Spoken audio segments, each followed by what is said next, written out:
menjadi rema dalam setiap kehidupan. Terima kasih Pak. Dan sekarang Bapak ikuti pimpinan-Mu. Hanya di dalam nama Tuhan Yesus kami berdoa dan mengucap syukur. Haleluya.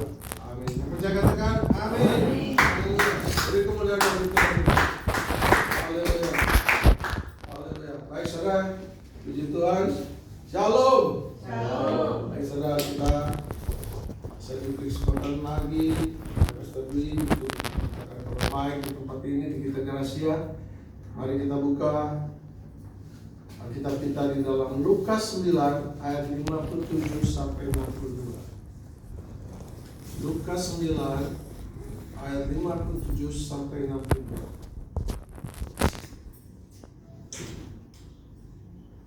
Sudah ketemu? Saya baca ayat yang ganjil, saudara dengar. Ketika Yesus dan murid-muridnya melanjutkan perjalanan mereka, berkatalah seorang di tengah jalan kepada Yesus, "Aku akan mengikut engkau, kemana saja engkau pergi." Yesus berkata kepadanya, "Serigala mempunyai liang dan burung mempunyai sarang, tetapi anak manusia tidak mempunyai tempat untuk meletakkan kepalanya." Tetapi Yesus berkata kepadanya, "Biarlah orang mati menguburkan orang mati." Lalu berkata kepada orang lain, "Ikutlah aku." Tetapi orang itu berkata, "Izinkanlah aku pergi dahulu menguburkan bapakku." Tetapi Yesus berkata kepadanya, "Biarlah orang mati menguburkan orang mati, tetapi engkau pergilah dan beritakanlah kerajaan Allah di mana-mana." Dan orang lain lagi berkata, Aku akan mengikut engkau Tuhan, tetapi izinkanlah aku pamitan dulu dengan keluargaku." Tetapi Yesus berkata, "Setiap orang yang siap untuk membajak, tetapi menoleh ke belakang, tidak layak untuk kerajaan Allah." Baik saudara, kita telah mendengar firman yang telah kita baca. Kita di dalam ayat ini seringkali kita berpikir bahwa setelah kita baca tidak gampang saudara ternyata mengikuti Yesus. Ya, seringkali kita berpikir begitu mudahnya mengikuti Yesus saudara. Tapi ternyata tidak semudah itu saudara ya. Sering kita berpikir, pokoknya saya sudah dibaptis, ya. Pokoknya saya sudah ke gereja setiap minggu, dan pokoknya di KTP saya udah beragama Kristen, ya. Seringkali pikir kita udah jadi orang Kristen saudara, ya. Tetapi ternyata hari ini melalui ayat yang kita bicara ini saudara, yang kita dengar ini saudara ya, ada 3 kebenaran penting yang akan bagaimana kita mengikuti Yesus. Ya, hari ini kita akan melihatnya. Hari ini kita akan belajar bersama-sama supaya kita tahu, ternyata saya belum jadi pengikut Yesus. Ya, seringkali kita sudah percaya diri kita adalah orang Kristen pengikut Yesus. Ternyata tidak demikian saudara. Ya, ternyata saya hanya sekedar KTP, hanya sekedar setiap minggu pergi ke gereja, dan saya pikir saya sudah menjadi orang Kristen pengikut Yesus. Ternyata tidak demikian saudara. Hari ini kita akan melihat ada 3 hal penting saudara syarat mengikuti Yesus. Yang pertama kita baca di Lukas 9 ayat 57 dan 58 ya. Katakan bahwa ketika Yesus dan murid-muridnya melanjutkan perjalanan mereka, berkatalah seorang di tengah jalan kepada Yesus, "Aku akan mengikut engkau, kemana saja engkau pergi." Yesus berkata kepadanya, "Serigala mempunyai liang dan burung mempunyai sarang, tetapi anak manusia tidak mempunyai tempat untuk meletakkan kepalanya." Saudara, ya, jadi yang pertama apa saudara? Syarat mengikuti Yesus. There is a price that must be paid, ya, to follow Jesus. Artinya apa saudara? Ada harga yang harus dibayar untuk mengikuti Yesus. Jadi ada harga, ya. Jadi nggak semudah yang kita pikirkan, pokoknya gue udah dibaptis deh, KTP gue udah Kristen, gue jadi orang Kristen. Ternyata tidak demikian. Jadi di dalam di ayat ini dikatakan orang ini rupanya kagum kepada Yesus saudara, ya. Karena pengajaran Yesus yang luar biasa, yang dahsyat, yang banyak membuat mujizat, yang membuat tanda-tanda yang ajaib dan spektakuler. Jadi banyak pengkhotbah pada waktu itu saudara, tetapi mereka berkhotbah tidak banyak orang ngantuk saudara, ya. Banyak pengkhotbah pada waktu itu, banyak orang-orang para ahli-ahli Taurat, tetapi mereka tidak mempunyai kuasa saudara, tidak mempunyai kuasa. Ya, mereka berkhotbah, orang pada nganter, tidak tertarik, ngantuk saudara. Jadi ada orang itu pandai berkhotbah, tapi mereka tidak punya kuasa, tidak punya kuasa. Jadi kalau ahli Taurat itu berkhotbah, orang tidak tertarik. Sedangkan Yesus, ketika Yesus berkhotbah, orang bisa lupa makan, saudara. Ya, kemana saja Yesus pergi, orang pada mengikutinya. Ya, mau dia ke bukit, mau dia ke pantai, banyak orang berbondong-bondong mengikutinya, saudara. Pada suatu peristiwa, ketika Yesus berkhotbah, dikatakan ada 5.000 orang laki-laki, itu belum perempuan, saudara, dan juga belum anak-anak. Ya, mungkin bisa ada belasan ribu, saudara. Ya, kalau satu orang punya anak 5, diajak semua, bisa nggak? Bisa belasan ribu, saudara. Jumlahnya bisa belasan ribu. Ya, sampai Yesus menyuruh murid-muridnya apa, saudara? Ketika orang begitu banyak, mereka saking tertarik mendengar khotbah Yesus, sampai mereka kelaparan. Akhirnya Yesus bilang pada murid-muridnya, beri mereka makan, kasih mereka makan. Ya, suruh mereka makan. Jadi karena mereka kagum dengan khotbah Yesus, ya, dia berkata, saudara, aku mau mengikut engkau, Yesus, kemana saja engkau pergi. Ya, kenapa? Ada satu daya tarik yang Yesus sampaikan. Ada sesuatu yang luar biasa. Ya, ada tanda-tanda mujizat yang dia buat. Ya, jadi ini juga pelajaran ya buat kita sebagai hamba Tuhan. Bagaimana kita memberikan domba-domba rumput yang segar, ya saudara, biar orang menarik apa yang kita sampaikan. Ya, seringkali orang ngumpulin pengikut plus apa, saudara? Janji-janji supaya pengikutnya tambah. Ada orang, yuk ikut saya, nanti saya kasih ini, ada janji-janji, saudara. Tapi tidak demikian dengan Yesus. Yesus justru mengingatkan bahwa mengikut Yesus tidak mudah, saudara. Ya, mengikut Yesus tidak mudah. Ada harga yang harus dibayar. Dia bilang apa, saudara? Ya, serigala punya lubang, ya, burung punya sarang, tapi manusia tidak punya tempat untuk meletakkan kepalanya. Jadi jangan pikir mengikut Yesus tuh nyaman, enak, ya saudara. Enggak, saudara, ya, tidak enak. Sampai Yesus bilang meletakkan kepalanya, dia nggak punya tempat. Burung aja punya sarang, dia bilang. Artinya apa, saudara? Nggak gampang ikut Yesus. Ya, ada harga yang harus dibayar. Seorang penginjil besar, Billy Graham, berkata, to believe Jesus costs nothing. Ya. To serve Jesus costs something, but to follow Jesus costs everything. Jadi apa, saudara? Artinya untuk percaya Yesus itu gratis. Ya, percaya Yesus itu gratis, saudara. Tapi untuk melayani Yesus, Anda perlu ada harga yang perlu dibayar, saudara. Kita mau melayani Yesus, ada harus bayar. Misalnya apa, saudara? Ada orang yang tinggalnya lumayan jauh, ya, dia harus datang ke tempat ini, pakai biaya nggak, saudara? Biaya, ya. Ada harga yang harus dibayar, ya. Ada satu cerita bilang gini, ada di satu bukit, ada sebuah gereja, terus ya, ini ada orang ibu-ibu, setiap dia dari bawah untuk naik ke atas itu jauh, saudara, tinggi. Tapi kenapa, saudara? Dia berjalan kaki ke gereja. Kenapa, saudara? Ditanya sama pastor, kenapa bu? Ibu tiap hari jalan kaki nih, jalan kemana jauh, bu? Kenapa ibu bukan kendaraan? Iya, karena saya penghasilannya sekian, sehari 10.000. Jadi saya daripada naik angkot, mendingan saya buat persembahan, ya. Sampai begitu, saudara. Ada harga yang harus dibayar, ya nggak? Berkorban ya, berkorban. Ya, ada orang ke gereja, kita memang lihat kadang-kadang orang, wah banyak yang di gereja, tetapi kita nggak tahu pergumulan setiap orang, ya nggak? Mungkin mereka datang ke gereja dengan berkorban mencucurkan air mata, kita nggak tahu, ya. Dia berjalan kaki mungkin dari tempat yang jauh untuk bisa sampai di sini, ya. Ya. Kita tidak dapat mengikuti Yesus tanpa bayar harga. Ya, artinya kita harus mematikan segala kedagingan kita, ya, harta, bahkan nyawa kita. Seperti Yesus. Yesus mengorbankan nyawanya sampai di kayu salib, saudara. ya, bukan artinya lagi dirinya dikorbankan. Buat apa? Buat menebus dosa kita, buat menebus dosa saudara dan saya. Ya, kita tidak dapat mengikuti Yesus kalau tidak bayar harga, saudara. Ya, Yesus sampai menyerahkan nyawanya untuk dosa saudara saya. Kita tidak dapat mengikuti Yesus karena emosi, saudara. Misalnya apa, saudara? Mungkin di antara kita ada yang jadi Kristen karena didoakan dari penyakitnya sembuh. Ya, wah, saya didoakan sembuh, jadi Kristen. Lalu apa, saudara? Ada orang yang mau bangkrut, usahanya didoakan, diselamatkan sampai tidak jadi bangkrut.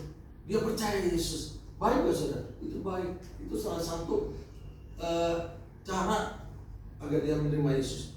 Tapi kita tidak bisa demikian, saudara. Tidak bisa kita mau mengikut Yesus hanya karena melihat mujizat-mujizat, hanya mau lihat kebaikan Tuhan saja, saudara. Ya, Tuhan katakan apa?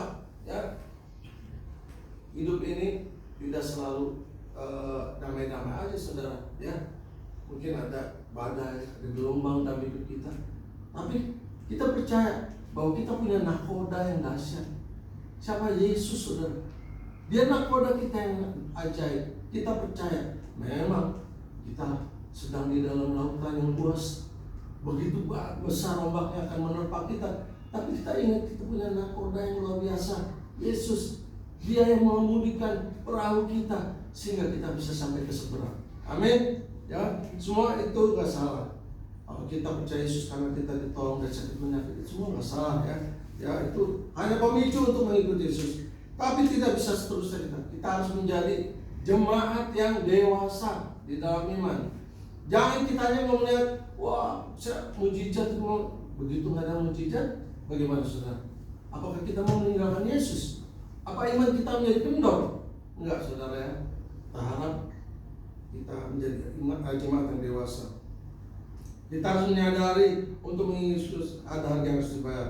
Alkitab katakan apa, saudara? Kita harus menyangkal diri dan pikul salib. Ya, saya bacakan di Matius 16 ayat 24. Lalu Yesus berkata kepada murid-muridnya, setiap orang yang mau mengikut aku, ia harus menyangkal dirinya dan pikul salib dan mengikut aku. Ya, Yesus sangat tegas di sini. Dia tidak memberi janji yang muluk-muluk, saudara, ya. Dia tidak menjadi janji yang muluk-muluk. Dia bilang pikul salib, ya, sangkal diri. Oh, Yesus tidak mencari banyak pengikut, saudara, tapi Yesus ingin agar setiap orang yang mengikutnya ada harga yang harus dibayar. Apa artinya, saudara, menyangkal diri? Ya, menyangkal diri itu, misalnya saya punya keinginan, misalnya saya mau korupsi. Wah, ini ada peluang, saya bisa korupsi, bisa, wah, miliaran, saya bisa dapat nih, ratusan miliar. Tapi karena saya ingat firman Tuhan, itu tidak sesuai dengan firman Tuhan, lalu saya batalkan. Itu namanya apa? Menyangkal diri, saudara. Keinginan daging saya mau korupsi, ya. Saya mau senang-senang, saya mau happy. Kalau saya korupsi, anak istri saya, cucu saya bisa hidup berkelimpahan. Saya nggak usah susah-susah bekerja lagi, saudara. Tapi karena firman Tuhan mengingatkan saya tidak lakukan itu. Itu menyangkal diri, ya. Itu menyangkal diri. Jadi untuk menaati dan mengikuti kehendak Allah sangatlah tidak mudah, saudara. Ya, tidak mudah, saudara. Gampang nggak kira-kira, saudara? Duit udah di depan mata nih, saudara. Duit udah di depan mata. Bisa kita tolak gitu. Berat gak? Susah, saudara, karena kalau kita nggak sungguh-sungguh di dalam Tuhan, kalau nggak sungguh-sungguh firman Tuhan ada di dalam hidup kita pasti tergoda, pasti terhanyut. Ya, bahkan kita lihat itu ada pejabat korupsi, bunuh orang lagi, saudara. Dia orang Kristen, coba. Dia orang Kristen, karena jabatannya tinggi, dia punya kuasa, saudara. Ya, terhanyut. Ya, puji Tuhan. Kita hari ini kita boleh mendengar firman Tuhan. Saya percaya firman ini boleh menjadi rema, menjadi kekuatan bagi setiap kita. Ya. Jadi dulu prinsip hidup kita, saudara, ya, gigi ganti gigi. Misalnya, kalau lu jahat sama gue bisa lebih jahat sama lo. Ya kan? Kita pikir begitu. Tapi kalau lu baik sama gue bisa lebih baik sama lu. Itulah dunia, saudara. Ya. Dunia, gigi ganti gigi. Kata. Jadi apa yang dia berbuat sama kita, kita akan balas. Ya. Selain menyangkal diri kita, Tuhan katakan apa? Kita harus pikul salib. Pikul salib. Seringkali orang mengartikan secara letterlek. Pikul salib itu misalnya apa? Seperti kayak di Filipina ya, saya suka lihat di YouTube tuh. Ketika dia merayakan Jumat Agung, Paskah, mereka tuh bikin salib yang besar di panggung gitu saudara. Mereka tuh dari belakang dipukulin, dicabukin gitu saudara. Mereka kita pikir pikul salib itu saudara, ya kita pikir itu pikul salib. Ternyata enggak demikian saudara, bukan itu, ya tidak seperti itu saudara. Memikul salib, memikul salib itu artinya rela dan siap menerima penderitaan, ya, dan kesulitan yang mungkin timbul karena iman kita, ya, karena iman kita, ya, kita bisa susah saudara, kita bisa menderita. Karena apa? Kita bisa diasingkan, ya, dari tempat kerja kita mungkin diasingkan, ya, mungkin dari tempat kerja kita bisa disikut, ya, kita tidak bisa jenjang karir kita bisa terhambat saudara. Karena apa? Karena iman kita kepada Yesus, ya, itu pikul salib, itu pikul salib. Lalu ada kasus lagi saudara. Ada seorang anak. Ketika anak itu mengikuti suatu KKR, ya, dia dijamah Tuhan. Dia dijamah Tuhan. Ketika dijamah Tuhan, ada tantangan untuk dibaptis. Lalu apa saudara? Dia menerima baptisan pada saat itu, lalu dia dibaptis. Tapi ketika dia pulang ke rumahnya, orang tuanya tahu, orang tuanya marah besar. Orang tuanya marah besar. Bahkan dia diusir dari rumah kalau tidak meninggalkan iman kepada Yesus. Apa yang dilakukan anak ini? Anak ini bilang, saya sayang sama orang tua saya mengasihi orang tua saya, tapi saya tidak bisa meninggalkan iman saya pada Yesus Kristus, karena Yesus Kristus satu-satunya juru selamat saya, ya. Jadi nggak mungkin saudara, bukan kita nggak sayang orang tua kita, ya. Ternyata Yesus juru selamat kita adalah segala-galanya buat hidup kita, ya. Orang tua kita tidak bisa menyelamatkan kita. Jadi hanya Yesus yang bisa menyelamatkan saudara dan saya, ya. Jadi itu yang namanya pikul salib. Itu yang pikul salib. Kita rela menderita karena iman kita kepada Yesus Kristus, ya. Anak itu cinta orang tuanya. Jadi kalau saudara dihina, dibully saudara, ya, bahkan dibikin susah karena iman kepada Yesus, itulah yang namanya pikul salib, ya. Jangan kecewa, jangan putus asa. Yesus katakan apa saudara? I am with you. Aku bersamamu. Ingat saudara, ya, dia gembala yang baik, dikatakan, ya, aku tidak akan kekurangan, coba, ya, janjinya, ya kan? Kita percaya kita punya gembala yang baik, Yesus. Ingat, camkan, setiap kita percaya pasti ada waktunya, ya. Kita akan mengalami penderitaan karena iman kita pada Yesus Kristus. Itulah yang namanya pikul salib. Saya percaya mungkin di antara kita sering mengalami itu, ya saudara. Mungkin bisa karena kita kekurangan uang, hidup kita minus, ya. Mungkin melalui sakit penyakit, bisa saudara, bisa. Seolah-olah Tuhan, mana pertolongan Tuhan, ya. Nah itu kita lagi pikul salib saudara. Tapi ingat janji Tuhan, I'm with you, aku besertamu.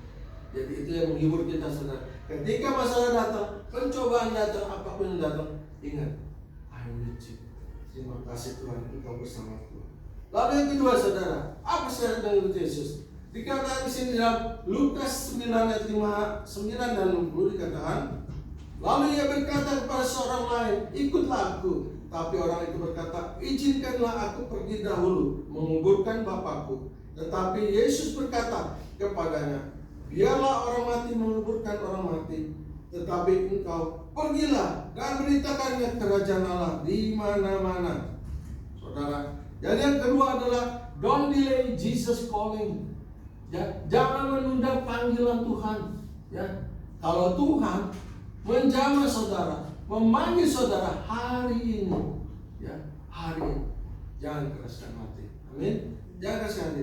Orang ini mau mengikuti Yesus, tapi dia ragu-ragu saudara, ya. Dia mau menguburkan, dia bilang dia mau menguburkan orang tuanya dulu saudara, ya.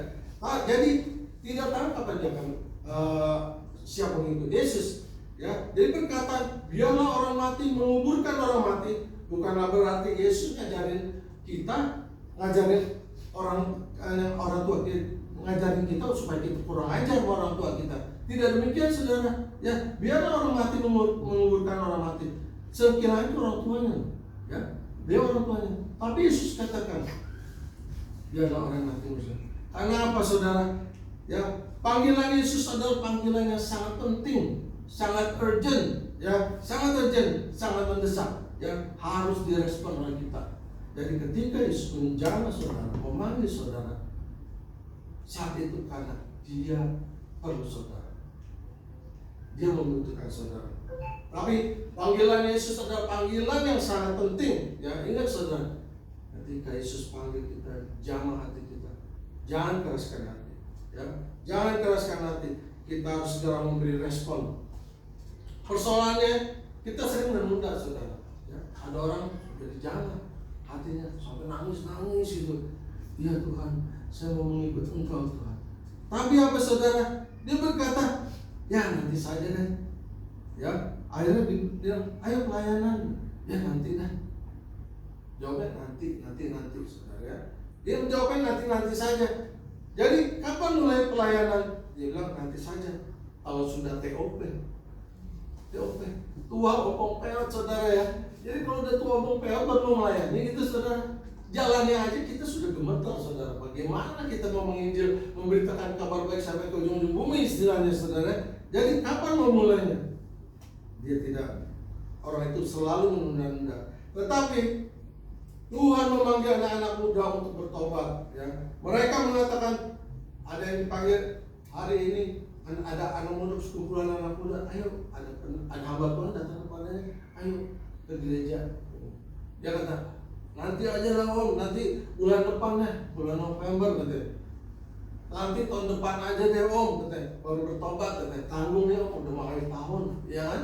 Udah mau akhir tahun, udah tahun depan aja om tanggung. Saya pernah saudara, waktu ketika saya di zaman Tuhan saya mau masuk sekolah kitab, waktu itu saya masih merokok, Ketika saya dapat brosur ada penerimaan siswa baru, saya baca, saya terjamah gitu. Saya masuk sekolah kitab nih, tapi syaratnya saya baca di situ tidak boleh merokok. Gitu. Jadi saya berdoa Tuhan, mana Tuhan? Saya masih merokok nih. Ini hambatan nih Tuhan. Di sini kalau merokok nggak diterima saudara. Tuhan saya nggak bisa sekolah saudara. Akhirnya saya berdoa. Saya bilang, tapi itu masih beli rokok tuh malam itu, masih beli rokok Marlboro satu bungkus.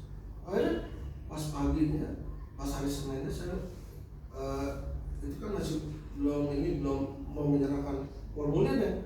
Akhirnya paginya itu belum dibuka rokoknya itu.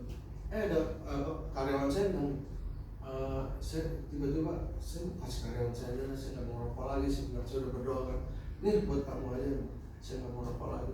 Dia bilang, hah, nggak mau rokok lagi? Kok tanggung kok, tahun depan aja. Sekarang lo tanggung, udah mau akhir tahun, ini tahun depan aja ngerokoknya udah baru berhenti. Nah, saya ketawa aja, saya bilang dia, kalau Tuhan panggil saya hari ini gimana? Saya bilang, terlambat saya bilang. Saya bilang enggak, saya udah mau berhenti. Karena bulan Januari saya harus menyerahkan formulir itu, saya bilang. Ya udah. Akhirnya saudara, ada orang suka berdalih-dalih saudara. Ketika Tuhan jamah, dia bilang dia nantilah. Ayo kok ke gereja, ya nantilah. Saya bilang begitu, saya ajak orang, ayo ke gereja. Ya nantilah. Saya lihat, aduh kayak dia tahu hari esok aja, saya bilang ya. Nah, ingat saudara-saudara, begitu banyak orang yang tidak bisa melewati tahun yang lama ini. Banyak saudara, ya. Nah, pada satu ketika ada sekumpulan anak muda mau malam tahun baru nih saudara ceritanya. Udah kebut-kebutan atau nge-track. Kebut-kebutan di jalanan. Itu malam tahun baru saudara, dia menikmati malam tahun baru dengan sukacita. Dia mau kebut-kebutan nge-track. Apa yang terjadi saudara? Dia mobil nabrak pembatas jalan. Karena mereka begitu kencang, dia nabrak pembatas jalan. Lalu apa saudara? nyawa mereka diuncung. Mereka tidak bisa melewati tahun yang lama untuk menyongsong tahun baru, dia nggak bisa. Karena apa? Mereka sudah tewas semua, saudara. Ya. Jadi jangan pikir kita pikir ya besok deh, nanti deh. Ya, saudara. Ya, nobody knows about tomorrow. Nggak ada yang tahu hari esok pun hak miliknya Tuhan. Ya, kita nggak tahu apa yang terjadi hari esok. Bahkan sejam kemudian lagi kita nggak tahu apa yang akan terjadi dengan hidup kita. Ya, jadi kalau Tuhan sudah menjawab kita, ya, jangan katakan nanti. Ya, jangan katakan nanti. Jadi hanya kurang 2 menit. Rombongan anak muda itu tidak bisa masuk ke dalam tahun yang baru. Ya. Jadi jangan pernah berkata nanti saya bertobat. Tahun depan saya baru mau melayani Tuhan. Tidak bisa. Ya, jadi nggak ada yang tahu waktu itu punya Tuhan. Kalau saudara dengar panggilan Tuhan, today, hari ini Tuhan katakannya, inilah waktu yang kita berkata, wah, ya Tuhan Yesus, aku mau bertobat, aku mau melayani Engkau, aku mau mengikuti Engkau. Amin. Beri kemuliaan lagi Tuhan kita. Haleluya. Tuhan baik, saudara. Dia tahu, dia beri rencana yang indah buat saudara dan saya. Ya, dia sangat tahu apa yang akan terjadi dalam hidup kita. Dia mengasihi saudara dan saya. Di Ibrani 3 ayat 15 dikatakan, tetapi apabila pernah dikatakan, pada hari ini, jika kamu mendengar suaranya, janganlah keraskan hatimu seperti dalam kegeraman. Saudara ya, jadi jangan pernah mengeraskan hati kita. Jadi kalau mau bertobat, tinggalkan dosa, melayanilah dan mengikut Yesus. Allah berkenan atas kita hari ini, today.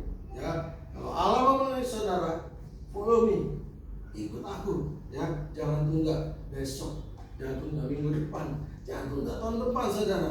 Ingat saudara, ingat, camkan di otak kita.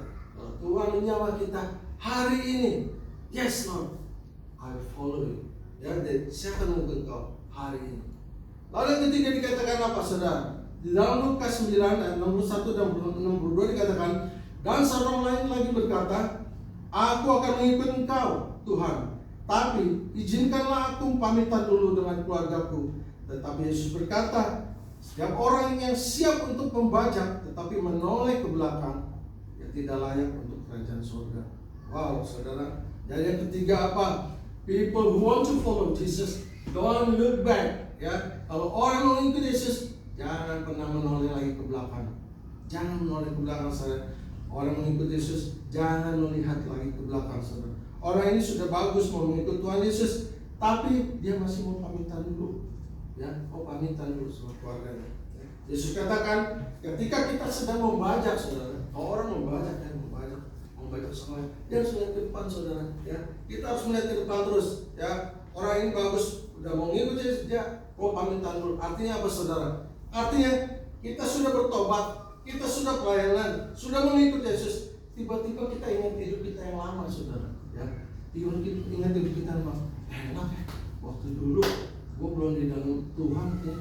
Hidup gue bebas, gue mau apa aja bebas, gue mau seks bebas, ya, mau main judi bebas, ya. Mau dugem bebas, ya. Mau narkoba juga bebas. Kenapa sekarang kayaknya susah? Jadi dia ingat-ingat masa lalu, dia menoleh ke belakang. Jadi jangan, saudara, ketika kita sudah mengikuti Yesus, sama kita sedang membaca, kita lihat ke depan, pandang Yesus, jangan lagi menoleh ke belakang. Amin. Jangan menoleh ke belakang. Seperti bangsa Israel, ketika berjalan di padang gurun, Tuhan sudah membebaskan dia dari Mesir, ya, lambang perbudakan. Tapi ketika mereka menghadapi masalah, ya, mereka teringat apa, saudara? Enakan di Mesir ketika, ya, mau makan apa ada, enak, gitu kan? Walaupun dia jadi budak, mereka bisa makan. Tapi dia di padang gurun, dia makannya susah, saudara.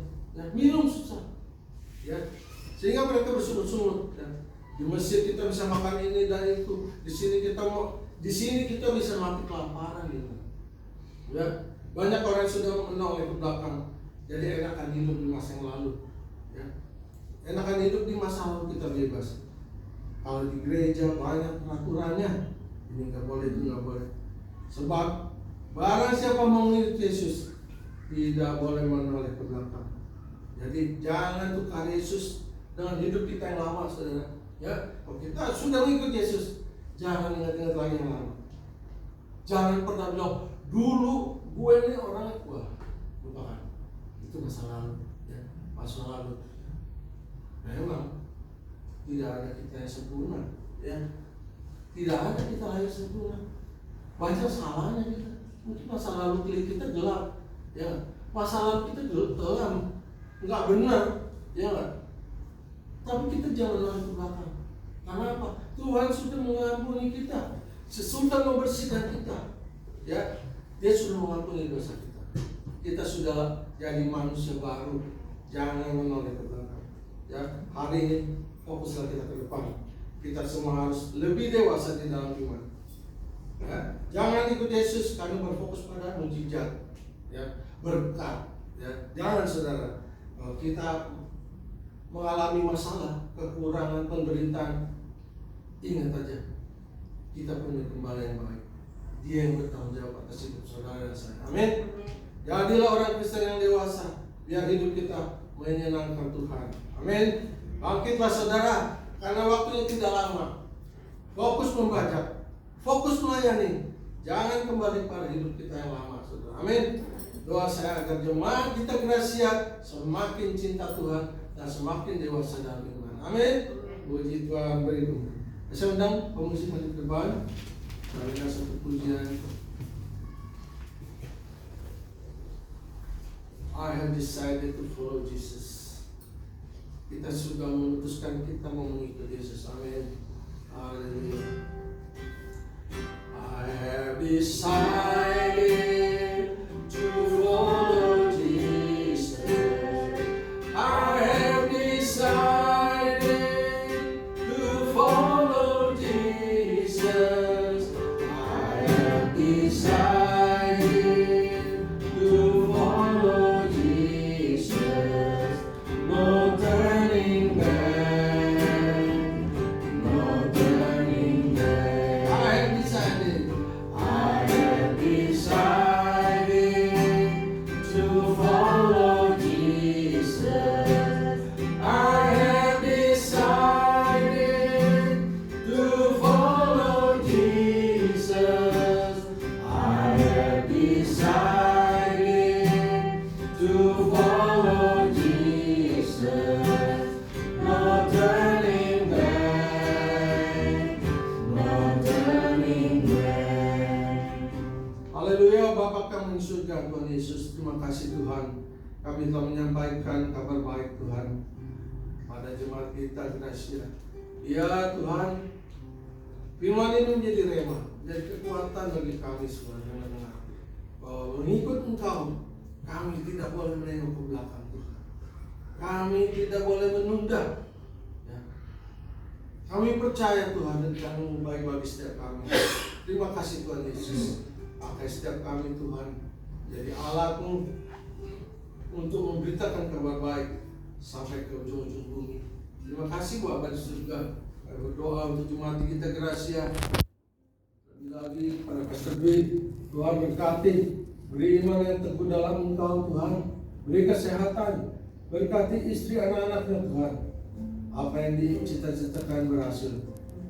Terima kasih Tuhan Yesus. Terima kasih. Berkati juga jemaat di tempat ini. Biar semakin hari semakin didewasakan dalam iman, semakin berbuah banyak Tuhan. Terima kasih Bapak.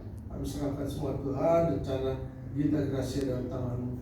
Biar semakin hari banyak jiwa-jiwa datang kepadamu dan nama-Mu dimuliakan. Terima kasih Bapak. Kami serahkan janji berikut kami dalam pimpinan-Mu hanya di dalam nama Tuhan Yesus. Yang percaya katakan Amin. Beri kemuliaan bagi Tuhan.